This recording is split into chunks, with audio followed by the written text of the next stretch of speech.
preview of an Amish country quarrel. Click on the link in the description to download for free. Chapter 1 Sunbathe the light green stalks of Rachel Troyer's family cornfield, making the bright red paint of their barn seem almost like an Englisher photograph in its vivid color. The late June air had begun to take on some of the heavy humidity of summer as best friends Rachel Troyer and Mary Schrock stood outside on the porch outside the kitchen. It was Thursday, and the two girls were baking together as had become their habit after reaching the age of their rumspringa a year and a half ago. Now, with 2 loaves in the oven and 2 more sets of dough rising on the counter, the girls felt they had earned a break from the growing heat. They stood, leaning against the porch railing, twin glasses of lemonade cupped in their hands. "So, what I'm thinking, Rachel," Mary said, rocking a bit on her heels, "is when we leave Hope Crossing we'll move to Philadelphia." "Yeah," Rachel agreed. Her best friend Mary was always making plans. Usually, Rachel didn't mind.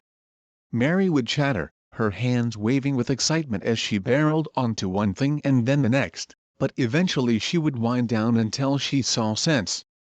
Like with this leaving Hope's Crossing for her rumspringa. She'd been talking about it for over a year, but it had been nothing more than talk, and Rachel figured her friend would settle down once she found someone to court with. Someone besides Jacob, who followed Mary with puppy dog eyes that glittered with something else. Not that Rachel would speak ill of Jacob. They had all known each other since they were children, it was just Jacob had always had a way of focusing on Mary that was downright disturbing to watch. Rachel's thoughts were cut short when she heard her best friend's next words, "Really? Gut. I thought you'd try and talk me out of it." "Soledad said she has a spare room in her apartment, so as long as we can pay her for the first month." Rachel blinked. What had Mary been saying? Moving to Philadelphia. With a coworker they barely knew. Wait, but Mary was off, her speech and hands picking up speed like a whirlwind. "I've saved up enough at the hospital, and I know you never spend anything, so we should have enough for a few months at least. We'll have to share the bed at first, but I don't mind." "You don't mind, do you? Sharing a bed?" "Yeah.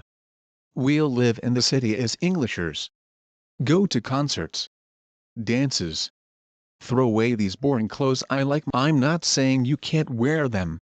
We'll need something for Christmas and to see our friends' weddings when we come home. It's not going to be that easy, you know. They can't shun us if we don't take our kneeling vows. We'll be able to visit." Rachel nodded. That was true, but that didn't mean it would be easy to leave. Her older brother, Jebediah, had left, and when he'd come back the first time for second Christmas, he'd been like a different person.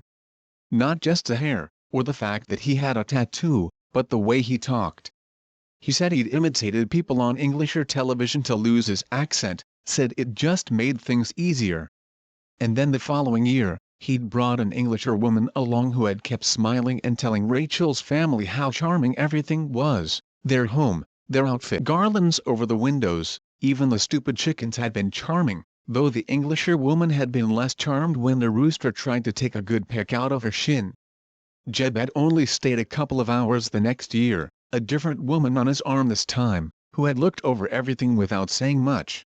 Rachel had been relieved when they'd left, a guilty feeling she'd kept only between herself and God.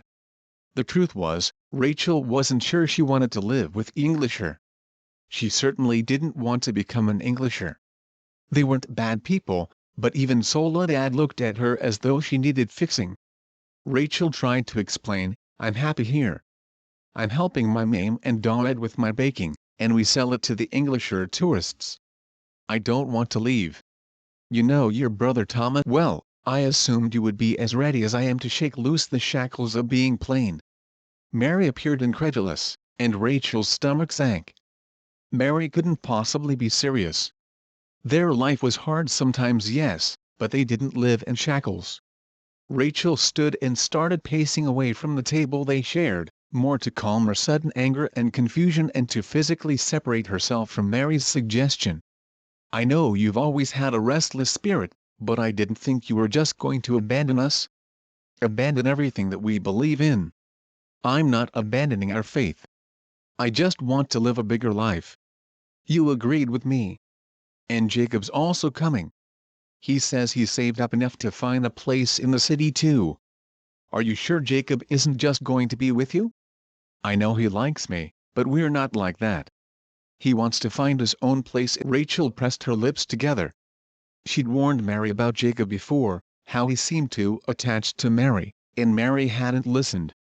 As little actual interest as Mary had in Jacob, she liked the attention. Stop worrying about Jacob, Mary said, as though Rachel's thoughts were written on her face.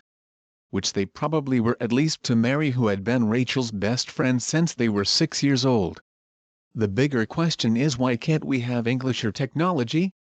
We don't have to bake through the summer like rolls in the oven. We don't have to hire a driver when we want to go more than a few miles from our home. We can learn to drive ourselves. Lead our own lives.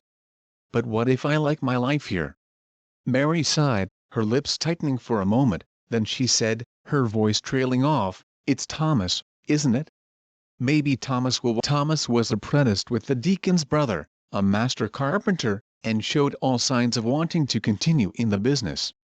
He'd also made hints to Rachel about them possibly starting a home together as soon as this November, though Rachel wasn't sure she wanted to marry so quickly.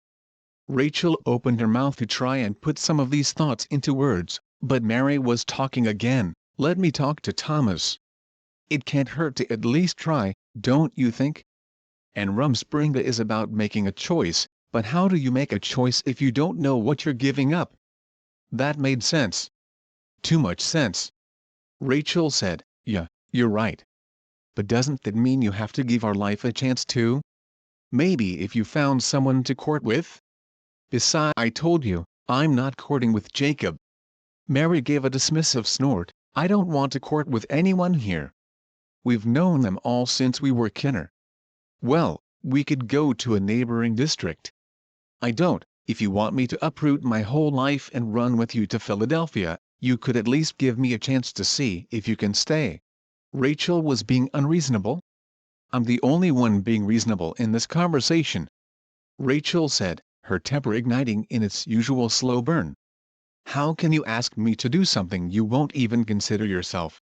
Because you don't understand what you're asking." "I think you should leave," Rachel said. Mary's eyes widened. "We weren't even finished talking," she said in a small voice. "You weren't finished talking," Rachel said. "Until you are willing to listen, even a little." Mary took a deep breath. "Fine," she agreed, placing the half-finished glass of lemonade onto the railing with a nod. But there was a stubborn set to her jaw that made it clear to Rachel that her friend was far from convinced. Worse, before she turned away, she had that gleam in her brown eyes that said she was planning something. Thank you for reading. Click on the link in the description to download for free.